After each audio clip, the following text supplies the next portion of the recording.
My name is Annie, and here's how my story begins. My mother made me tea to apologize after forgetting my birthday again. I thanked her, then swapped cups with my sister Brooke, the one who got a trip to Paris. 2 sips in, she started coughing violently. Mom looked at me. I just sipped my water. I turned 32 on March 15th. Nobody remembered again.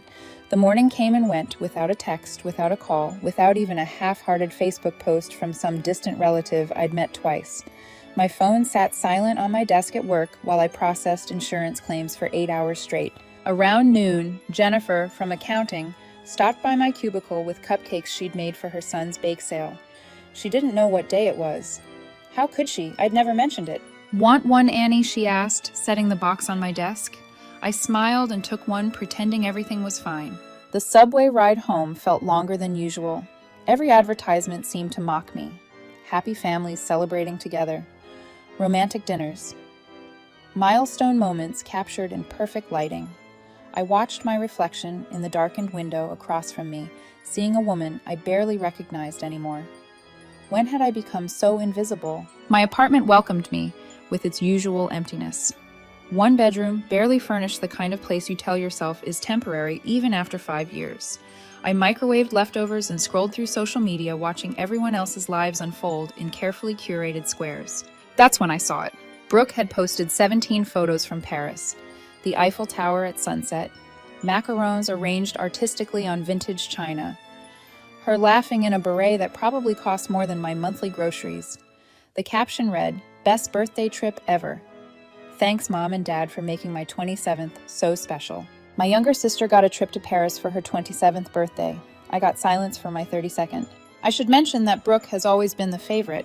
Blonde, where I'm brunette, bubbly, where I'm reserved, the kind of daughter who calls home twice a week and actually enjoys family dinners. She works in marketing for some startup, the kind of job that sounds impressive at parties, but that nobody really understands. She posts motivational quotes overlaid on pictures of her morning coffee. She has 4,000 Instagram followers. I'm an insurance claims processor. I wear business casual to a beige office and spend my days telling people their water damage isn't covered under their policy. The comparison isn't subtle, even without my mother pointing it out constantly. My phone buzzed around 9. "Mom." "Sweetie, I just realized what day it is. I'm so sorry. Things have been so hectic with organizing Brooke's trip and Dad's retirement party planning. Can you come over tomorrow? I'll make it up to you." No happy birthday. Just an acknowledgement that she'd forgotten. Sandwiched between excuses about my sister and father. "Sure, Mom. Wonderful. Come around too, Annie. I'll make your favorite tea. We'll have a nice chat. Just us girls." Just us girls. Like we were close. Like she hadn't forgotten my birthday for the 3rd year running, while throwing Brooke an elaborate surprise party for her 25th complete, with a rented venue and live band. I arrived at my parents' house the next afternoon. The place looked the same as always. Manicured lawn, white picket fence, the kind of suburban perfection you see in movies about dysfunctional families hiding dark secrets. Ours weren't that dramatic, just the slow, steady erasure of one daughter in favor of another.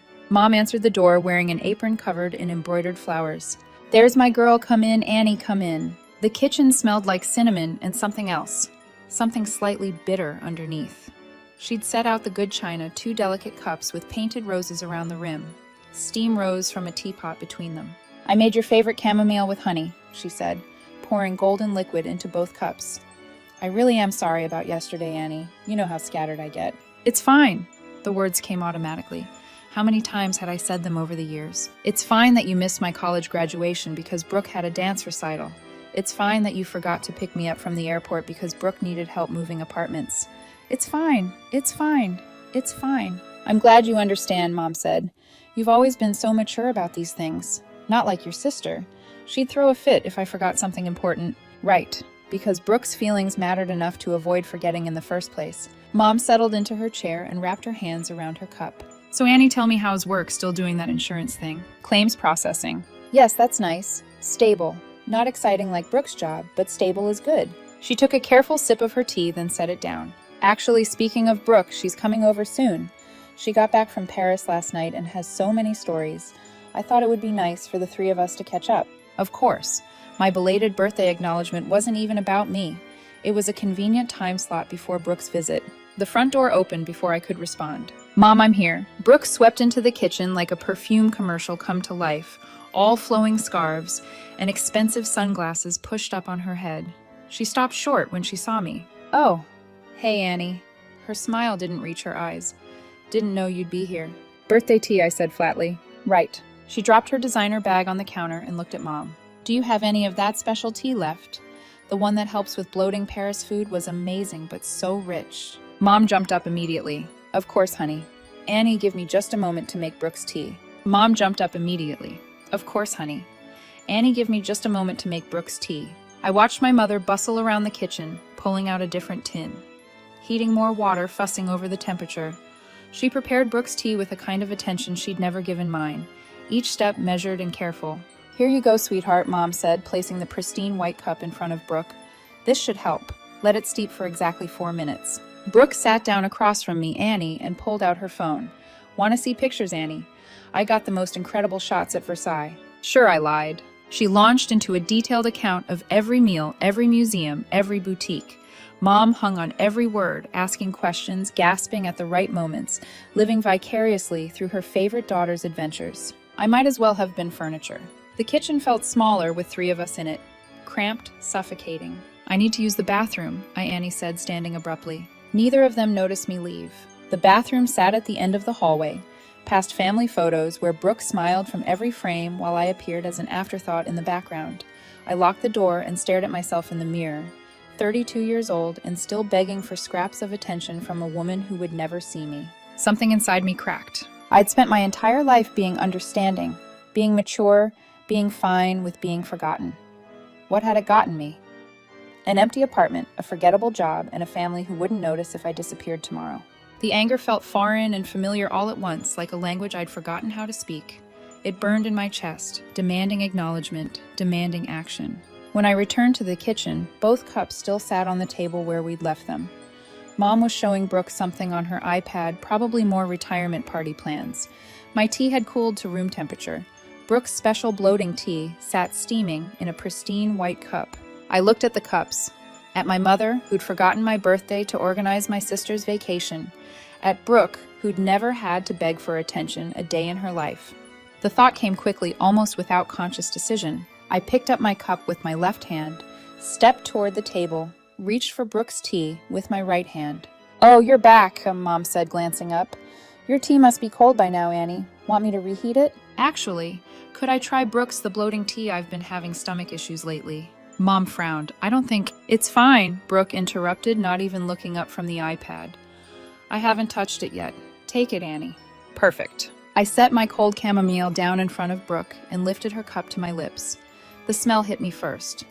Chamomile like mine, but with something sharper underneath. Artificial sweetener, maybe, or some herbal supplement. Whatever special ingredient Mom had added for her precious daughter. Thanks, I said, and took a long sip. Brooke absently reached for what she thought was her tea and drank. The change happened fast. Her eyes widened first, then her throat constricted. She gasped, clutched at her neck, and started coughing violent, racking coughs that shook her whole body. Brooke, Mom jumped up, panicking. What's wrong? Are you okay? My sister couldn't answer. She doubled over, coughing so hard I thought she might vomit. Her face turned red, then slightly purple.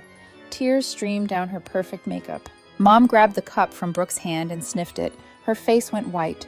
Then she looked at me, Annie, in horror. I took another calm sip from my cup, Brooke's cup, and met her eyes steadily.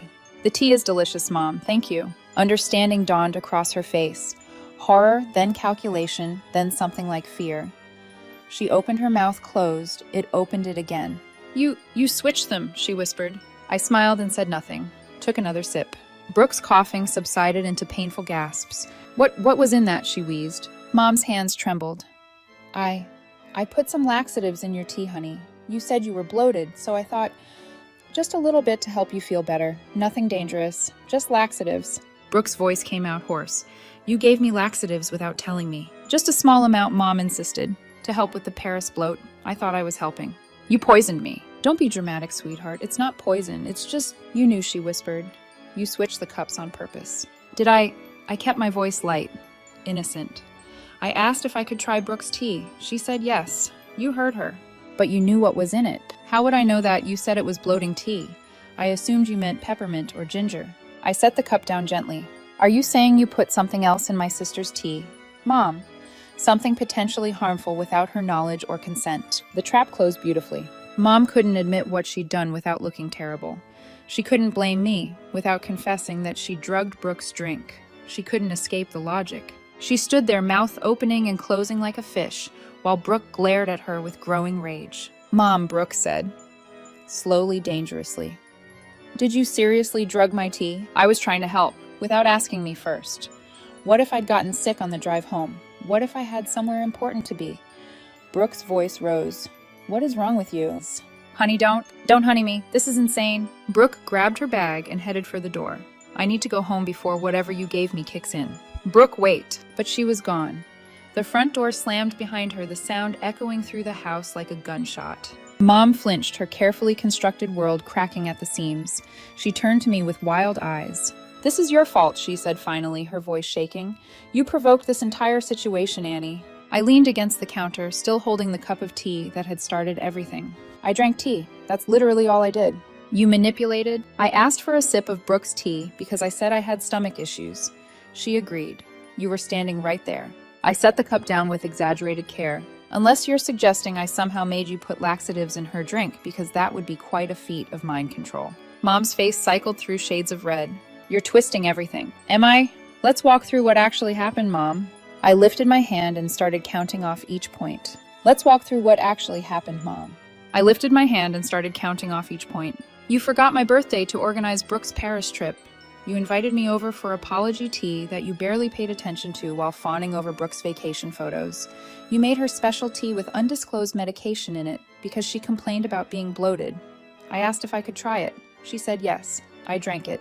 She drank mine by mistake. I paused. Which part am I twisting? The intent, Mom snapped. You knew something was wrong with that tea. How I spread my hands. You said it was bloating tea. Bloating tea is ginger, peppermint, fennel, normal herbal remedies. How was Annie supposed to magically divine that you put laxatives in it? She couldn't answer, because there was no answer. Any explanation would require admitting what she'd done. I could see the calculations happening behind her eyes, weighing whether to double down or retreat. She chose retreat. I think you should leave, Annie. Gladly. I collected my coat, taking my time with each button. Not out of pettiness, out of clarity. Oh, and Mom, I said lightly, next time you want to drug someone's beverage, maybe tell them first. It's generally considered polite. And legal. Annie, don't you dare accuse me of. But I was already walking away. I walked past her without another glance down the hallway lined with photos of Brooke's achievements. Brooke's high school graduation. Brooke's college acceptance. Brooke at various award ceremonies and competitions. Brooke smiling in perfect lighting, in perfect outfits, in perfectly posed moments deemed worth commemorating.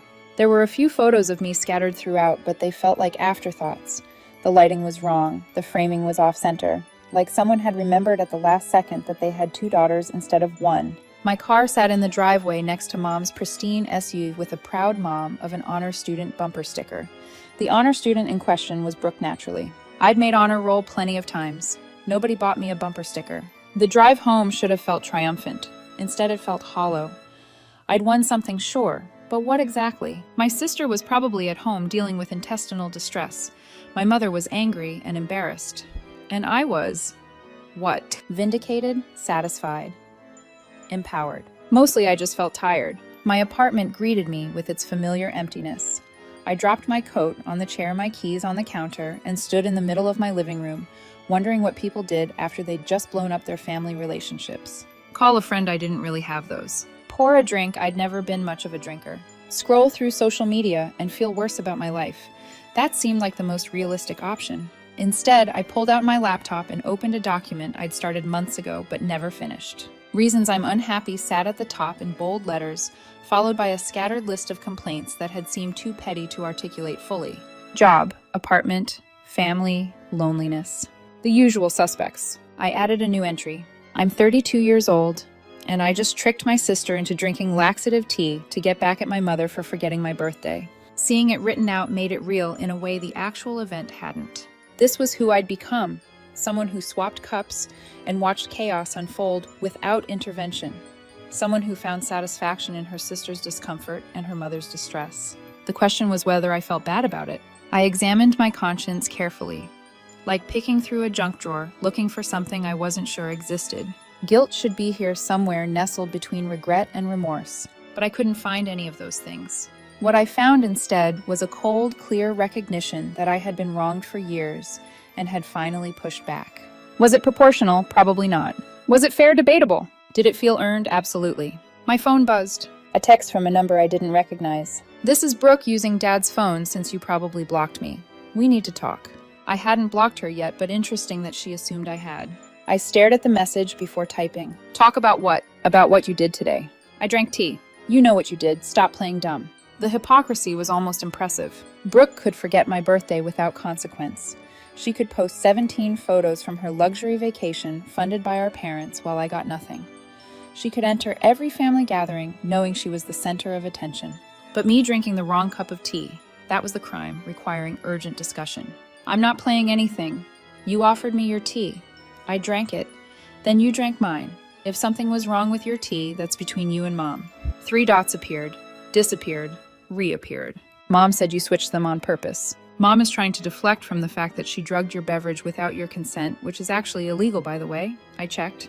I hadn't checked, but it sounded true enough. "Why are you being like this, Annie?" The question hung there, dripping with obliviousness. Why was I being like this? As if decades of being overlooked, forgotten, and treated as an afterthought could be summed up in a neat explanation she'd suddenly understand.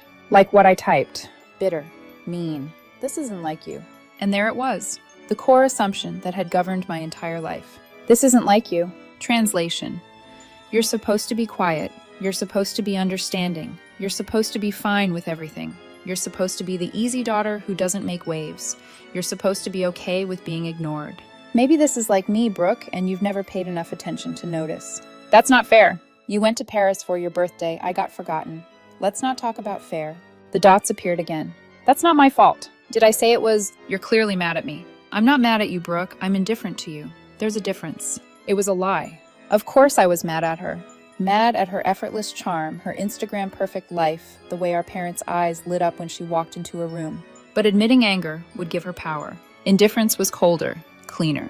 She didn't respond again. I set my phone down and returned to my document, adding more entries. My sister thinks I'm being mean for finally standing up for myself. My mother thinks I'm the problem for exposing her behavior. My family built an entire dynamic around me, accepting less, and they're angry, I stopped. Each sentence felt like lancing a wound, painful but necessary. Around 8, my stomach reminded me I hadn't eaten since breakfast. I ordered Chinese delivery. And ate it straight from the containers while watching a documentary about con artists. The irony wasn't lost on me. Sleep came reluctantly that night, interrupted by dreams, where I was back in the kitchen, watching Brooke cough, and Mom stare at me with accusatory eyes.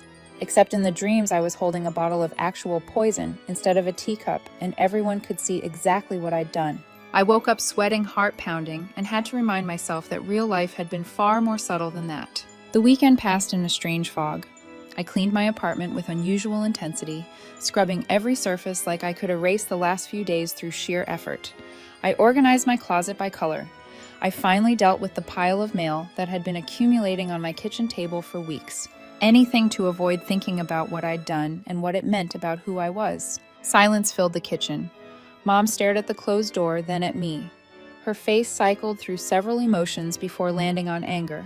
"You did this on purpose." "I drank tea that was offered to me," Annie replied. "You knew. Somehow you knew." I stood up and collected my coat from the back of the chair. "How would I know you drugged your own daughter's beverage?" "That's a bizarre accusation, Mom. Annie, don't play games with me." "I'm not." I buttoned my coat slowly. "But I do find it interesting that you're more upset with me for drinking tea than you are with yourself for putting laxatives in it, or for forgetting my birthday again." Her face flushed. "That's not fair." "Isn't it? You forgot your daughter's birthday so you could organize the other daughter's luxury vacation. Then you made apology tea that you clearly put more effort into making for Brooke when she showed up. You can't even fake caring about me convincingly." "I do care about you." "No, you don't. You care about Brooke. You always have. I'm just the backup daughter, the boring one, the one who doesn't warrant trips to Paris or remembered birthdays or actual genuine apologies." I headed toward the door. "But that's fine. I'm used to it." "Where are you going?" she demanded. "Home." I paused. "Thank you for the tea, Mom. It was enlightening." I left her standing in her perfect kitchen with her perfect apron and her perfect lies. The spring air felt crisp against my face as I walked to my car. My phone buzzed halfway down the driveway. Probably Brooke complaining in the extended family group chat about Mom's laxative stunt. Let them all see what happened when golden children stopped being golden for 5 minutes. Did I feel guilty? The question followed me home, lurked in my apartment, sat beside me on the couch that night. I examined it from every angle, looking for remorse or regret or any of the things a good daughter should feel. I found none. Maybe that made me a terrible person. Maybe switching the cups was petty and small and exactly the kind of thing I'd always been too mature to do. But maturity had gotten me nowhere except forgotten. Being understanding had made me invisible. Playing by the rules of a game rigged against me had wasted 32 years. So no, I didn't feel guilty. I felt awake. Sunday morning arrived with unwelcome clarity. My phone showed 15 missed calls and twice as many text messages, most from numbers I deliberately avoided saving. Extended family, probably. The group chat Brooke had undoubtedly filled with her version of events. I made coffee and opened the messages with detached curiosity. Aunt Patricia heard about the incident at your mother's.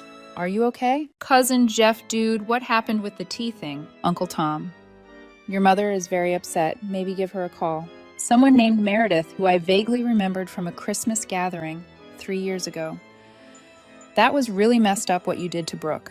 So she told everyone. Of course she had.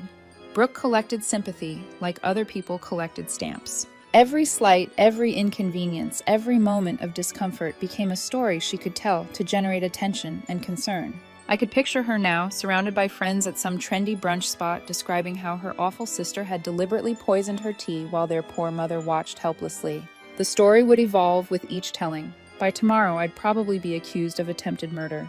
I deleted the messages without responding. Let them think whatever they wanted.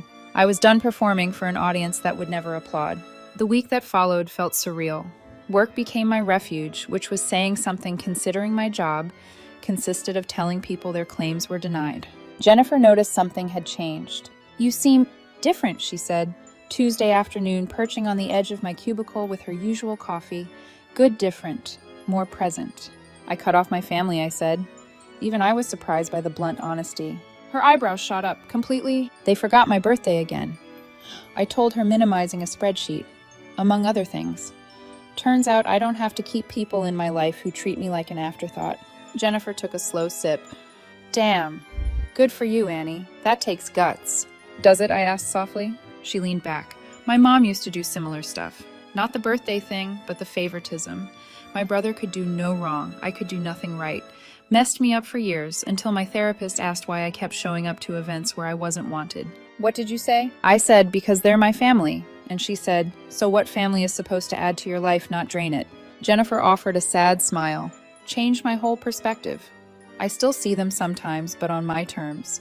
And I stopped trying to win approval I was never going to get. Her words settled over me like a blanket. Permission I didn't know I needed.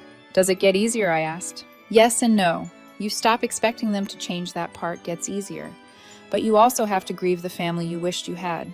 That part sucks. She tossed her empty cup into the trash. But eventually the freedom is worth the grief. I thought about that for the rest of the day.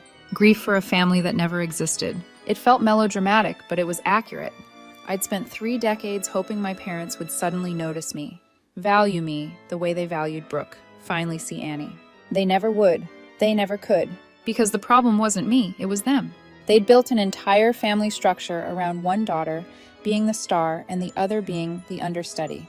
Changing that would require them to acknowledge their own failures. And people like my mother didn't do that. Wednesday brought another call from Dad's phone.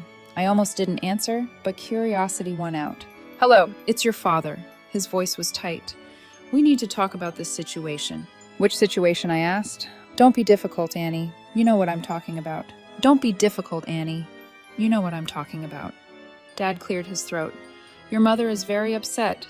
Brooke is upset.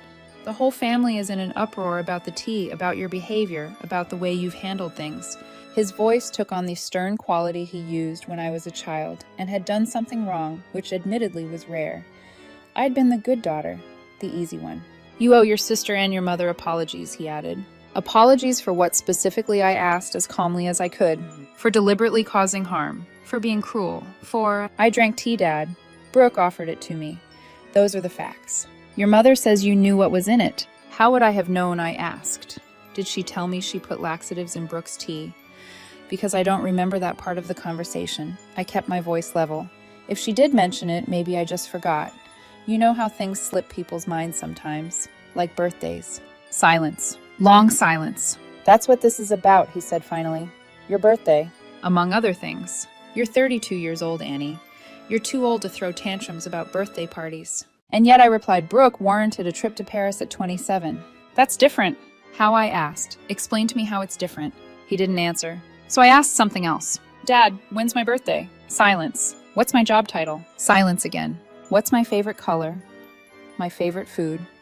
What do I do on weekends? My voice cracked, but I pushed through the fracture. You don't know any of it, I whispered. Neither does Mom. Neither does Brooke.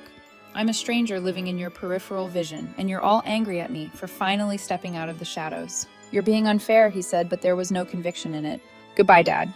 I hung up before he could respond, before the weight of everything I'd just said could crush me. The phone rang again immediately. I blocked his number, then Mom's, then Brooke's real number. One by one, I went through my contacts and removed anyone who had been in that stupid family group chat. Cousins I barely knew, aunts who only called on holidays, uncles who couldn't pick me out of a lineup. When I finished, my contact list had shrunk by 2/3. It should have felt lonely. Instead, it felt clean. My phone rang at 10. Mom again. I let it go to voicemail. She called back immediately. Voicemail again. The third time I answered. What? We need to talk about what happened today, she said, voice tight. Do we? I asked. You can't just... She stopped, started over. What you did was cruel. What I did, I said, was drink tea I was offered. That's all. You know that's not... Mom, I don't know anything except that you drugged Brooke without her consent. And now you're mad at me because I accidentally drank it instead. I took a breath. If you want to talk about cruelty, we can start with the fact that you forgot my birthday to plan Brooke's vacation. We can discuss how you've spent 3 decades making it clear which daughter matters. We can examine every missed recital, every forgotten graduation, every time you chose her over me, without a second thought.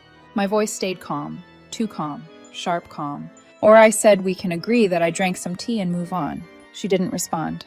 The silence stretched. I didn't forget on purpose, she said finally quietly. Your birthday just slips my mind sometimes. Brooke's never does. That's not fair. Life isn't fair, Mom. You taught me that every single day of my childhood. She began crying, soft hiccuping, designed to make me feel guilty, to make me fold. 10 years ago, it would have worked. 5 years ago, maybe. Now, are you coming to Dad's retirement party next month? She asked weakly. Will you remember to invite me? I asked. Or should I just show up and hope there's room? That's not... She caught herself. Yes, Annie. You're invited. Of course you're invited. Then I'll be there, I said, and hung up. The next few weeks passed in a strange kind of peace. Brooke didn't call. Mom texted occasionally. Timid, overly polite messages that I responded to with brief, neutral replies. Dad reached out once to see if I was okay, which was more concern than he'd shown in years. I answered, I'm fine. He seemed relieved not to dig deeper. Work continued. Jennifer brought more cupcakes. I processed claims. Life moved forward because that's what life does. But something had shifted. I noticed it in the way I walked with my head a little higher on the subway, in the way I didn't apologize when someone bumped into me for once, in the way I started looking at new apartments, ones with actual furniture and maybe a second bedroom for a hobby, or an office, or space to breathe. I'd spent 32 years being small, quiet, understanding, being the daughter who didn't make waves, being fine with being forgotten. I wasn't fine anymore, and I wasn't sorry. Dad's retirement party arrived on a Saturday in mid-April. Mom had rented a hall, hired a caterer, invited everyone from Dad's office, plus extended family I'd forgotten existed. I wore a navy dress and arrived exactly on time. Brooke stood near the punch bowl holding court with a cluster of cousins. She saw me enter, and her expression flickered something between irritation and exhaustion. I gave her a small wave. She did not wave back. Mom intercepted me before I made it 5 feet inside. You came, she said, straightening my sleeve unnecessarily. I said I would. Yes, well. She smoothed her skirt. I'm glad. Your father will be happy to see you. Will he recognize me? I asked lightly. The barb hit its mark. Mom flinched. That's unfair, Annie. Is it? I asked calmly. I looked around at the decorations, elegant, tasteful, expensive. This is a beautiful party, I said. Dad's lucky to have someone who remembers his important moments. Don't, she whispered. please don't make a scene. I won't, I promised. And I meant it. This wasn't my moment. I'd already made my point. Where's Dad? I asked. She gestured toward a group of men near the bar. I wove through the crowd toward my father. He looked older, softer around the edges. Retirement suited him. Dad, I said, congratulations. He turned. His face broke into genuine surprise. Annie, you made it. The fact that my presence shocked him said everything. Of course, I said. Wouldn't miss it. He hugged me, brief, awkward, then stepped back. How's the insurance business? He asked. Stable, I said. Not exciting, but stable. Stability is underrated, he replied, already turning back to his colleagues. Of course. I drifted to a quiet corner and watched the party unfold. Brooke laughing loudly, Mom flitting around like a frantic hummingbird, Dad accepting congratulations like he'd been waiting his whole life to retire. Nobody approached me. Nobody asked how I was doing. Nobody even looked my way for more than a second. I was as invisible as ever, except now I saw it clearly. This was my family. This was the role they'd chosen for me, and this was all they were ever going to give me. And for the first time, the realization didn't hurt. It felt like freedom. I stayed for exactly 90 minutes, long enough to avoid seeming bitter, but short enough to not waste my entire Saturday. I congratulated Dad once more, kissed Mom's cheek, and left without saying goodbye to Brooke. The evening stretched ahead of me, empty and full of possibility. I drove home slowly, windows down, letting the spring air rush through my car. My phone buzzed with a text from Jennifer. Wine night at my place if you want to come. No pressure. I'd never been to Jennifer's house, never accepted any of her casual invitations to happy hour or weekend brunches. Always too busy, too tired, whatever excuse I could manufacture to avoid connection. I'd love to, I texted back. What should I bring? Her response came immediately enthusiastic, peppered with exclamation points. She sent her address and a string of wine glass emojis. It was silly and warm, and more genuine than anything my family had offered in years. I stopped at a wine shop and picked up 2 bottles of red, splurged a little. Why not? Jennifer's apartment was small and cluttered, in the best way, full of plants and books and pictures of people who genuinely seemed to like each other. 3 other women from the office were already there laughing about something I'd missed. They welcomed me easily, poured me a generous glass, made space for me on the couch. We were just talking about the worst dates we've ever been on, Jennifer explained. Sarah went out with a guy who brought his mother, someone added. She sat between us at the movie theater, Sarah said, shaking her head, made commentary the whole time. Everyone laughed, and I found myself laughing too, sharing my own disastrous dating stories from years ago when I still bothered trying. The conversation drifted easily from dating to jobs to families to dreams to everything and nothing. Nobody forgot I was there. Nobody treated me like an afterthought. Nobody labeled me as the quiet one, or the responsible one, or the boring one. It was new and wonderful and warm in a way I didn't know warmth could feel. Around midnight, buzzed on wine and belonging, I pulled out my phone and blocked my mother's number, then Brooke's. Not out of anger, not anymore, but out of simple recognition. These people, my family, drained me. These people, Jennifer, Sarah, and the others added something. I was done being drained. Jennifer drove me home because I'd had too much wine to drive safely. You okay, Annie? She asked as I fumbled with my keys. Yeah, I said honestly, I really am. Good, she smiled. You seemed lighter tonight. Lighter, yeah, like you finally put something down that you've been carrying for a really long time. I paused, then nodded. That was exactly what it felt like. I went inside and looked around my temporary apartment, the one that had somehow become permanent. Tomorrow I'd start apartment hunting. Next week I'd update my resume. Next month, I'd figure out what I actually wanted to do with my life instead of what I thought I should do. My reflection stared back at me from the darkened window, and this time, I recognized her. Saw her clearly. A woman who had learned to be invisible, a woman who had decided to become visible again, a woman who had swapped cups with her sister and walked away without an apology, a woman who was done being fine. The tea had been chamomile with honey and something bitter underneath. The bitterness wasn't the laxatives. It was years of neglect, crystallized into liquid form. And I'd made my mother drink it by proxy, made her watch her golden daughter suffer the consequences of her own poisoned attention. Was it revenge? Maybe. Was it justice? Probably not.